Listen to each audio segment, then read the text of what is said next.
What's up, guys? Welcome to the Wisdom Coaches podcast. This will be our last podcast of season 2, 2025. Season 1, which was 2020, I think, maybe even 2019. It was code era. So this will be wrapping it up. Coach Falting and I have decided we're going to do a fun little event today. We're going to kind of do a look back at some of the records and just running related happenings of the year and kind of do a nice little round robin to kind of memorialize what took place in 2025 and look ahead to the next year 2026 and everything that we can experience there. So Coach Faulting, why don't you get us kicked off today? Yeah, man. I'm, a statistics teacher, so I just love looking through data. And we started the Legacy Track Club a few years back. Just kind of in general, we had some kids that we had coached back in the day that reached out that wanted to kind of do some post-collegiate stuff. And so I would say it was probably more of a hobby when we first got going with it. And then over time, just some general interest in people that had reached out, we decided back in January to pull the trigger on launching this business full force. And man, it's been one of those things where we just absolutely hit the ground running and stuff. And so the first time that people were wearing the legacy kits actually kicked off right in January with us taking a group of indoor athletes to Fayetteville, Arkansas for the first indoor meet of the year. And then with Allison Ringel running in the Austin Marathon. And then it's just kind of boomed from there and stuff. And so I got a little bit of the track stats for us to start the year that we can take a look at. We ended up having out of all the kids that worked with Legacy Track Club coaches, we had 10 school records in indoor and outdoor track. We had 33 all district athletes, 21 all region athletes, 10 state medalists, 7 college signees. And I'm going to save the best one for just a little while from now. We had 21 boys that ran under 5 minutes in the mile. We had 13 boys that ran under 440, 8 boys that ran under 430, 7 boys that broke 10 minutes for a 2 mile. And the season best for the Legacy Track Club was 415 and 913. On the boys' side, on the girls' side, we had 11 girls that broke 6 minutes in the mile, 8 that went under 540, 2 that went under 520, and then we had 6 girls under 230 in the 800. And then we had 26 total high school age athletes competing for us. Those 26 athletes ended up getting 37 PRs. I guess one of the coolest things was that the average mile improvement, now granted, we started this thing in January, the average mile improvement for all of our athletes was 14 seconds, which is just incredible. Now, I want to go back to our most incredible stat, and it came from somebody we coached for the least amount of time possible. We had a young lady that reached out to us in March. I don't know if you remember this, Yeah. Rabo, who was a homeschool athlete that wanted to. It was an interesting conversation. She'd gone to homeschool nationals the year before and won and ran 3:26 for the 800 and 3 minutes got on the podium. And so she reached out to us and asked if we could help her get to 3 minutes in the 800 to see if she could podium at homeschool nationals this year. The tragic news was homeschool nationals was won this year with a 2:22 for first place. So a little different than the 3 minutes will get me on the podium.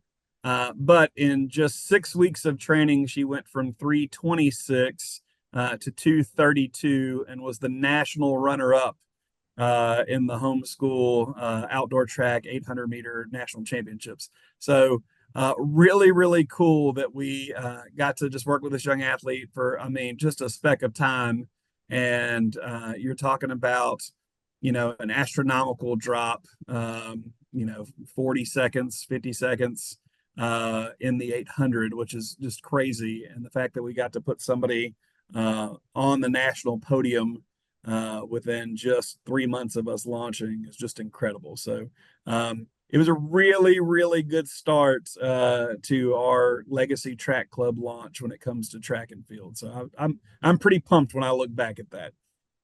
Yeah, absolutely. I mean, and hats off to you, for the listeners. Coach Felting kind of takes care of most, if not all, of our high school athletes and athletes specializing in 800 meters, even 400 meters, up to the 5K and even 10K for some post-collegiate runners. And so, yeah, you've really got that just dialed in with what you're doing down there, and I'm just shocked at the amount of runners. I coached with you back from 2014 to 2018, and I think during that time period, and we had some pretty stacked teams. I can think of maybe three athletes who broke 10 for 2 mile, right off the top of my head. Maybe you can correct me. I'm thinking Hayden Cole and oh, Cole and Hammonds did it in the Hammonds. That's the other same one. meet.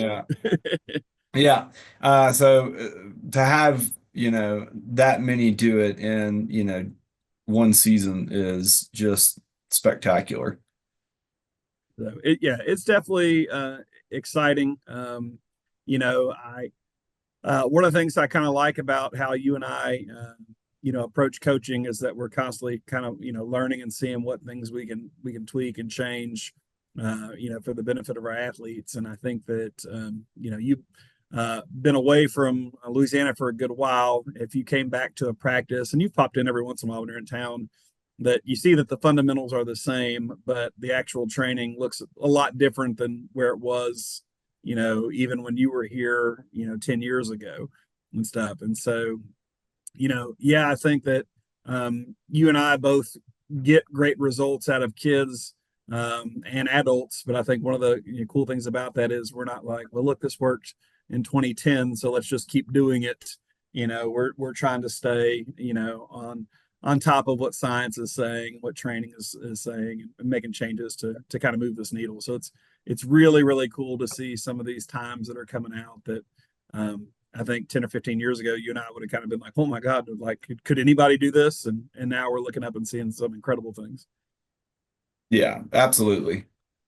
So, well, I think that, we talked about we're going to shift phases over to our long distance scene. So why don't you run us through some recap of the world of what I like to think are dumb people. I always tell people that the first person to run a marathon died, and we've turned it into a sport. And then you, sir, have decided that a marathon distance just isn't kind enough for you. So let's just go for something crazier. So tell us about the Legacy Track Club experience in the world of halves, holes, and ultras.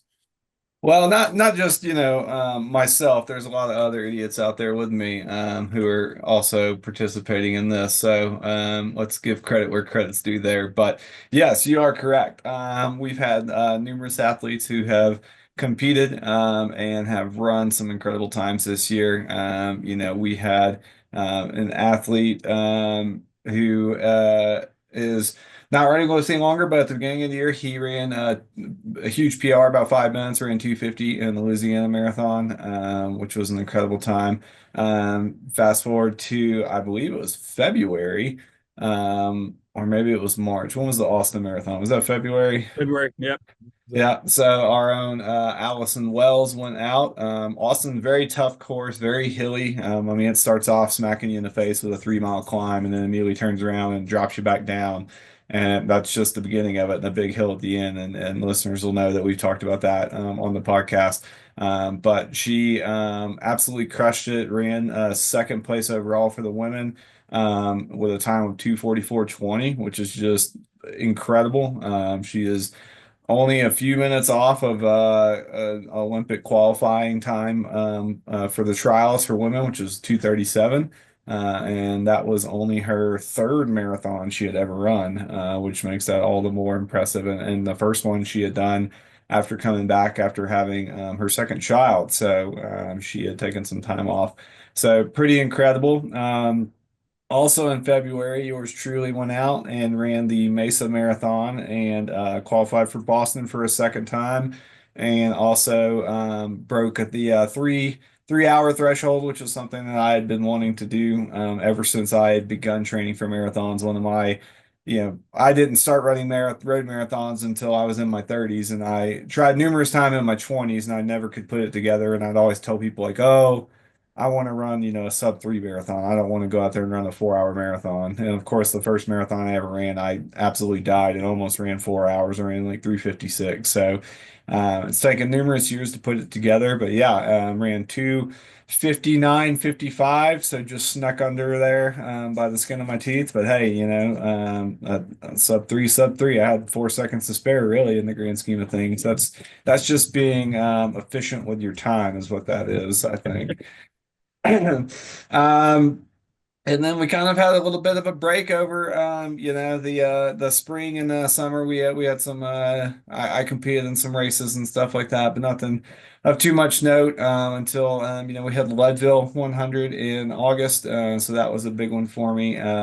Was a PR. It's hard to compare. It's kind of like cross country. Comparing PRs from course to course is a little bit of a misnomer, but it was a pretty similar course to what I'd done last year, and I ran 28 hours and 8 minutes as opposed to 30 hours and 30 minutes. So definitely knocked some time off there. Had a great time and did a great thing. And we'll talk a little bit more about some non-legacy runners and what they did at that race here in a little bit. And I just then want to stress, by the way, that the only way that Coach Rabo could PR for 100 miles was to have done this twice. So the fact that he completed a 100-mile race and then thought, hey, I'll do another one of these, it is kind of a testament to his mindset for somebody to be willing to do that. And the fun thing is Leadville has a cutoff of 30 hours. So my race I did last year had a 36-hour cutoff, and I ran 30:30. So if I'd done the same thing I did last year, I wouldn't have finished Leadville. So that was a nice little kick in the pants to make sure that I was training and doing everything I needed to do to get across the line. And yeah, it's one of those things where it's painful at the time, and you think about it in the moment and you're like, God, this is stupid. Why am I doing this? I don't ever want to do this again. And then you get 3 or 4 months out and you're like, man, you just remember all the fun you had and all the good times, and not your muscles aching and everything else. So it's yeah, it's you just remember the fun stuff. You don't remember the terrible parts of it.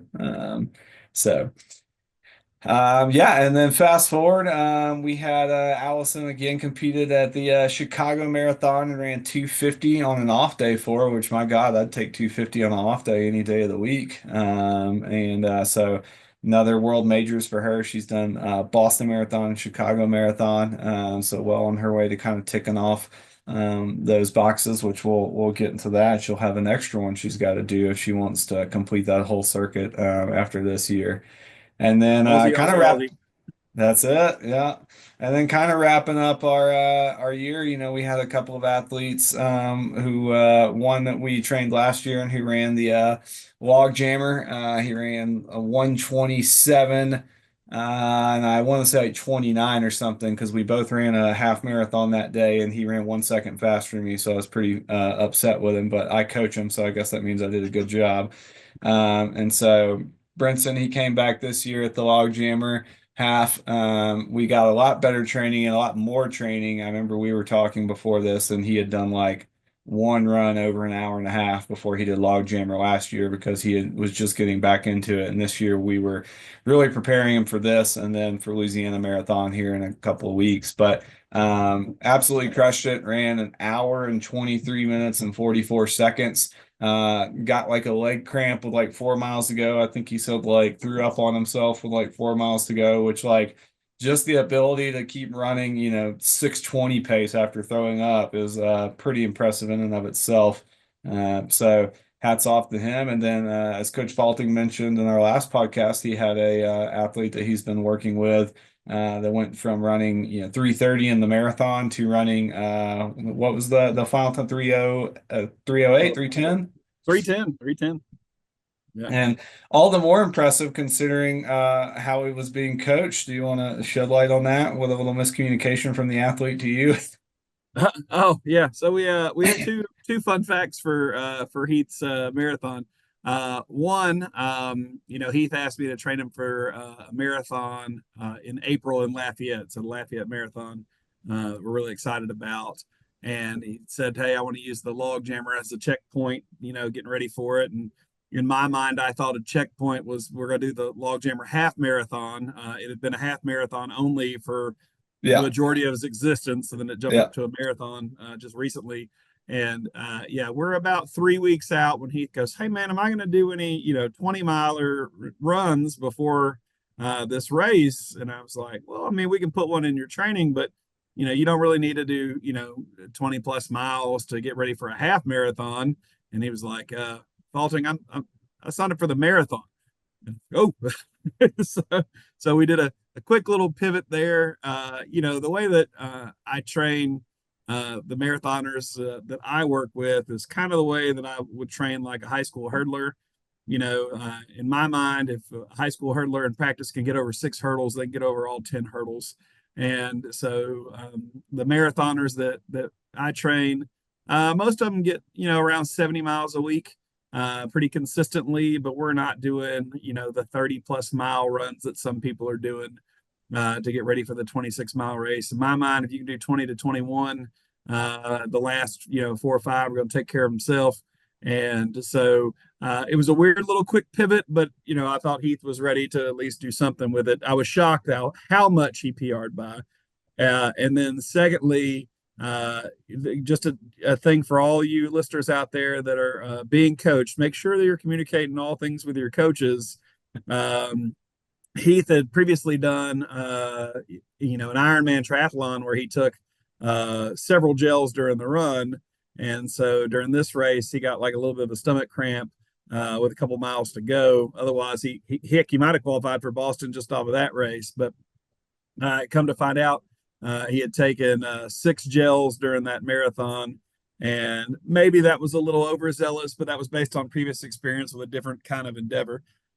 So we do kind of work with our athletes, on kind of nutrition during the race. Allison has worked with both of us a lot on getting that kind of mixture right. And this was still kind of new to Heath for working with us. So we're going to get that fixed for the next one.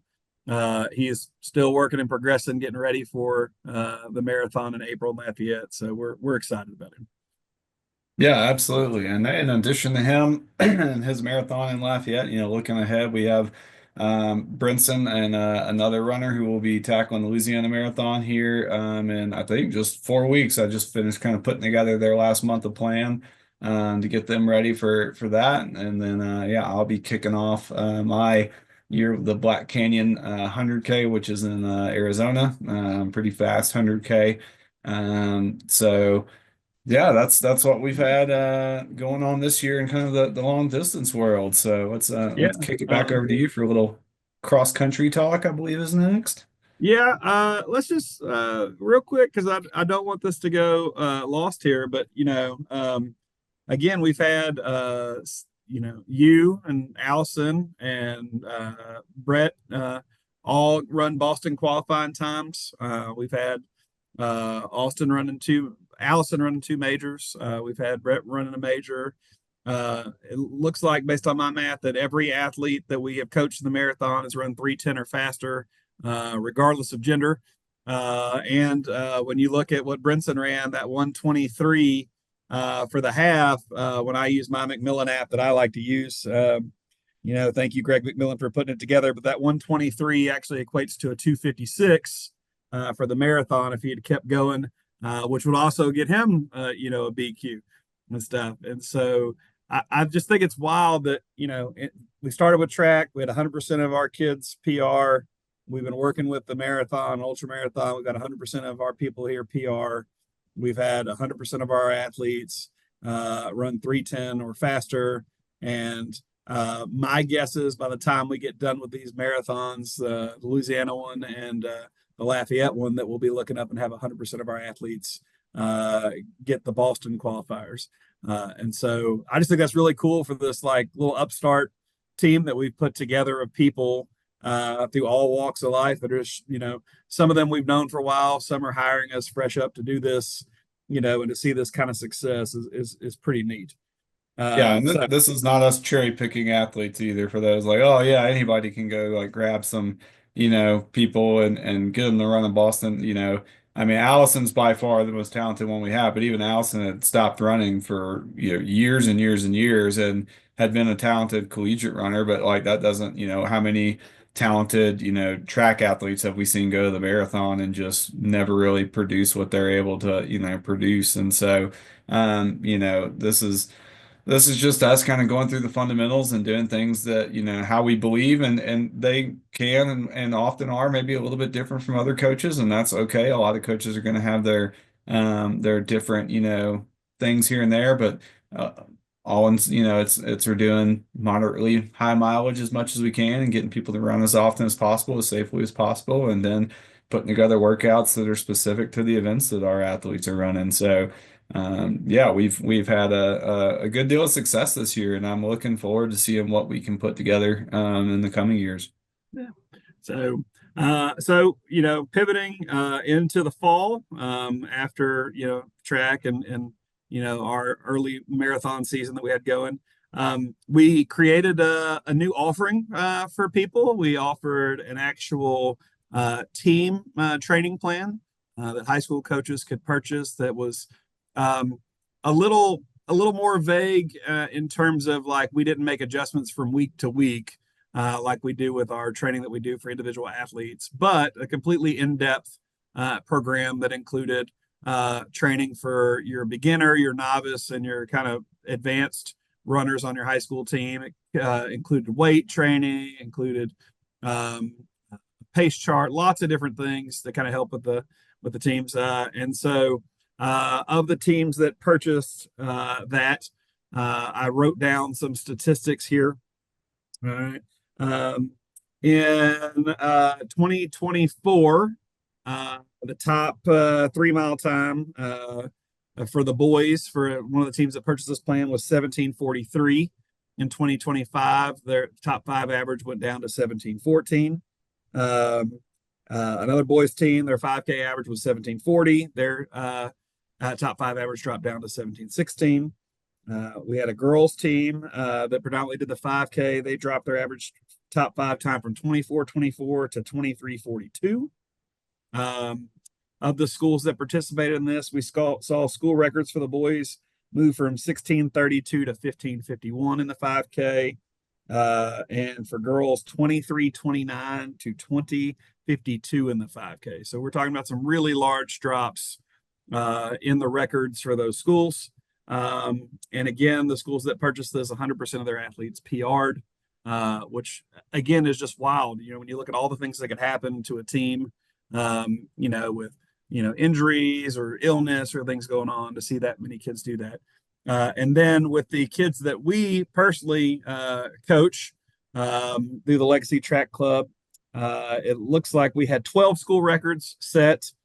We had 22 all district athletes, 20 all region athletes, 4 all state athletes, 1 state runner up, and our first ever Nike all region team member from NXR South. We had the Parkway school records for the kids I coach. The 3 mile school record dropped from 14:50 to 14:36, and the 5K record dropped from 15:40 to 15:09. Of the athletes we coach, we now currently have a nominee for the Gatorade Runner of the Year for the state of Louisiana. So we're waiting to see where that falls once Gatorade makes the announcement in a couple weeks. And then I think the most impressive stat was of all the athletes that we work with in cross country, the average PR for those athletes across the board was 1 minute and 16 seconds. And so you're talking about a pretty good chunk that we were able to knock down for these athletes this year. And so, again, really, really excited to see the kind of impact that we're making while we're just kind of getting this thing launched and off the ground. But very, very excited to see where we can take this as it continues to grow. Yeah, absolutely. My goodness, I'd love to have that amount of time cut off my marathon, much less my 3 mile time. Well, Boston keeps cutting down who they're allowing in So those selection times, so we get that knocked off. We'll just make sure that you're in there. that's right. That's right. We'll get there one day. So, but so Raybo, I was thinking, hopefully, our listeners have been pretty loyal to us over the time. But I'm thinking with all the success, it would be cool if maybe we could offer some different things for the next year to kind of get people excited about this. So one of the things that I put together is a shoe guide. My son, who has trained for us for years and is now running Arkansas State, is our resident shoe genius. And so he's put together a shoe guide for all types of training, what works best and why. And so I'm excited for us to be able to kind of push that out to the people we work with next year. And then I was thinking maybe, we haven't talked about this before the podcast, but maybe, we kick off 2026 with some kind of deal like a $50 first month entryway into this or something, so that other people that have kind of been hesitant about making the investment that we have, take a chance and get on there and see, actually what they're in store for and stuff. And so, didn't know if you might be interested in something like that, pushing that out to our audience. We currently, like I said, charge anywhere from $100 to $200 a month, depending on what you want from us. But most of the people have picked our $200 package and are getting weekly advice from us. They're going to text message us, communicate with us all the time. And, if people think $200 is kind of high, well, you can hear the year in review of all the results that we've had. But if you're nervous about that, maybe I'm thinking for the new year, we give them a little entry push and see if somebody wants to start with that, fill that out for a month and let us kind of prove to them why, $150, $200 is worth it. Yeah, absolutely. I think that'd be great. I think that's absolutely something we could do. And, like we talked about on our last podcast, of course we would love to coach you, but at the end of the day, like have somebody coach you that's not AI, that's not Chat GPT, that's not some of these plans. Get a real human being that you can reach out to and chat with. And I think what we've talked about on here speaks for itself. And if that's a goal that you have anywhere from 400 meters to 100 miles, we can confidently help you get to that goal and push you and sometimes reframe goals. I was working with someone who was like, wanting to drop about 17 minutes off their marathon in about 3 months. And I was like, what? Well, I'm not sure we're gonna be able to drop 17 minutes in 3 months.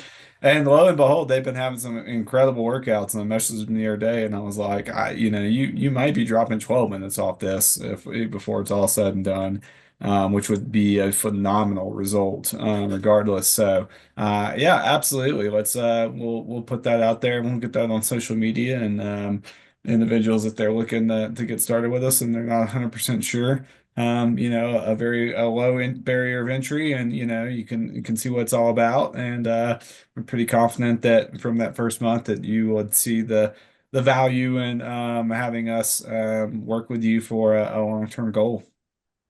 And so I think that'd be exciting. It'd be something to kind of get people, more people involved and stuff. I've had a blast on this side of coaching over the last year. It's been fun to meet new people and get new challenges. And we talk a lot about the people that I coach, at the school I coach at. But it's kind of fun. These people that we're coaching are just all over the place and stuff. Some of them, we've got to meet face to face. Some of them we've never seen. We're just kind of helping out and stuff. But I love the challenge and I love helping people, get their goals. And it's just been kind of a fun thing that hopefully we can continue to grow. Looking out at the future, since this is the end of season two, what are some things that you and I can talk about that we look forward to, chasing next year? Whether that be something we have on our schedule or something, it's just kind of like a big dream kind of thing. What can people expect out of the Legacy Track Club come 2026? Fingers crossed. Well, you can expect more great podcasts with bad puns and everything else that we've, just been known for. 100%. Looking forward to seeing, some more of our athletes getting into some of the world marathon majors, qualifying for those, running those. Like you mentioned, we've had a few individuals run Boston and Chicago, and so I'm sure New York and some of these others aren't too far away. They just added Australia as the seventh major.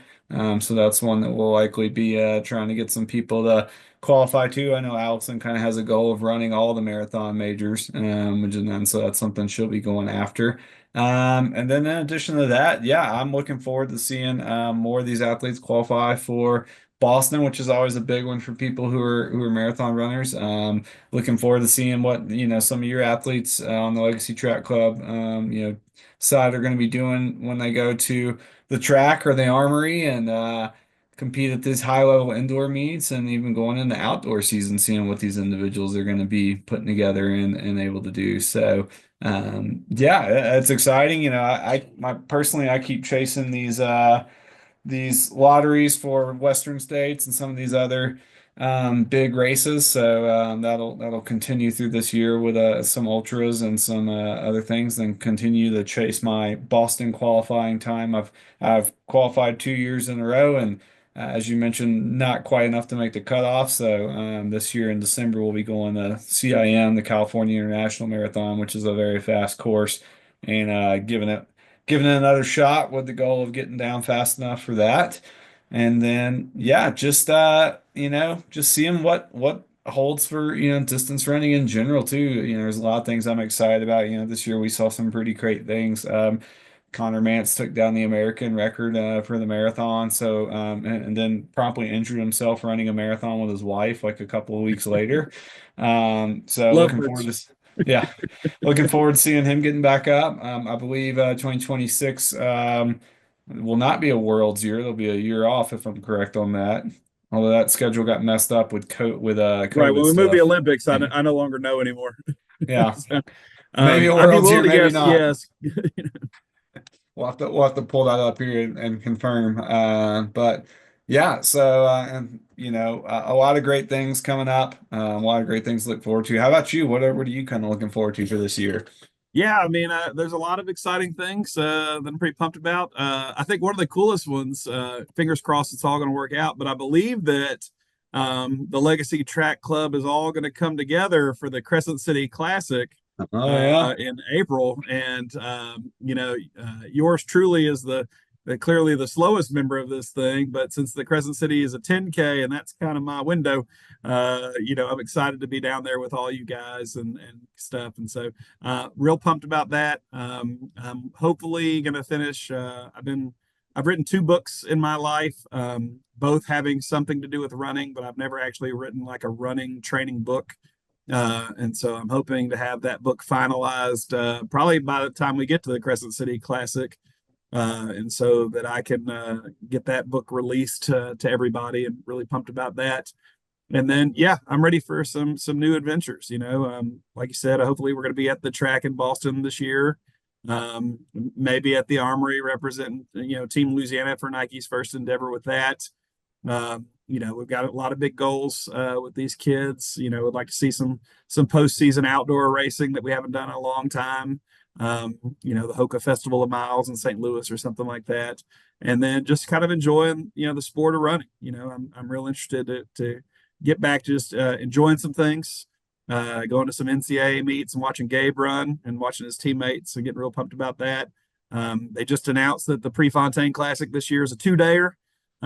So maybe I get back up to Eugene. And, one of the big deals is hopefully getting over to Colorado this summer and spending some time with you while training a few athletes in a unique environment for my life. I've never been to any kind of altitude like that and stuff. And so just the bucket list just keeps getting longer, but it keeps getting more and more exciting to add things to that. And so I'm really, really pumped for what 2026 has in store for both me and LTC. Absolutely. Yeah, looking forward to it. Did confirm 2026 Budapest World Championship, September 11th to 13th. So Well, there you go. So right about the yeah. time I'm hosting the first cross country meet of the year, there'll be some world championships going on. That's it. Yeah, I think the schedule used to be the even years were off except for the Olympic years, and then it was like the year before and after the Olympics was always a world championship year. But I guess I know all that got shifted during COVID whenever they moved the Tokyo Olympics to 2021, and then Right. everything got messed up from there. Um, so yeah, we generally know what the schedule is, but right now everything's still getting sorted out from a global pandemic 5 years ago. If it's doing better than Grand Slam, we're probably all right. Hey, for those who don't know, Grand Slam owes athletes hundreds of thousands of dollars. And then Coach Falting informed me on our last podcast, right after that, they also declared bankruptcy and they had just made a payment to some of those athletes. And so some of those athletes might have to make that payment back to the Grand Slam Athletics, which is terrible and very funny all at the same time. Not for the athletes, but just, the idea of like, hey, here's $100,000, and a week later, like, actually, just kidding, that check's not going to clear. We need that money back. So, Yeah, I think I've been reading a book lately by my favorite pastor, Mark Batterson, out of Washington, D.C. And the book is called Gradually and Then Suddenly. And I think that that's kind of the epitome of distance running. It's like a lot of gradual training, and then suddenly you see some kind of like awesome outcome take place.